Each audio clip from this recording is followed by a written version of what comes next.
2 लाख रुपए की monthly salary और मैं आपको बोल रहा हूँ 1.2 लाख रुपीज़ उसमें से इन्वेस्ट करो म्यूचुअल फंड्स में, ज़्यादा लग रहा है ना? लेकिन अगर आपने 1.2 lakh rupees per month invest कर लिया फॉर द नेक्स्ट 35 ईयर्स, मैं आपको बताता हूँ क्या कॉर्पस जनरेट करेंगे आप। एंड आप स्टेप अप कर रहे हो सिर्फ 5% से, क्योंकि मैं अज्यूम करो कि आपकी जो ईयरली इनकम है वो सिर्फ 5% बढ़ेगी ऑन अ ईयरली बेसिस। और उस पर भी हम लोग अज्यूम कर रहे हैं रिटर्न्स आपको 10% मिलेंगे। मैं 12% नहीं बोल रहा और ये अज्यूम कर रहे हैं, there is no guarantee whatsoever. अगर आप सिर्फ नॉर्मल SIP कर रहे हो without increasing 5% on a yearly basis, तो आपने इन्वेस्ट किया 5.04 करोड़ और आपकी वैल्यू हो जाएगी 41 करोड़।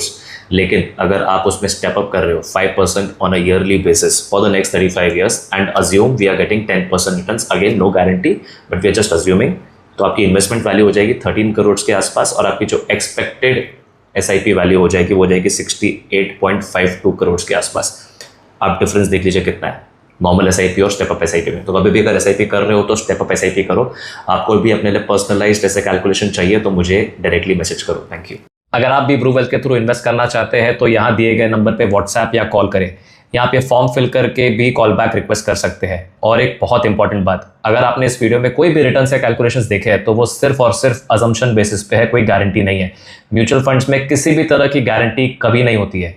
अगर आपको कोई भी गारंटी रिटर्न्स बोलता है तो प्लीज ऐसे लोगों से दूर रहे। Mutual funds are subject to market risk. Please read all scheme related documents carefully before investing. Thank you.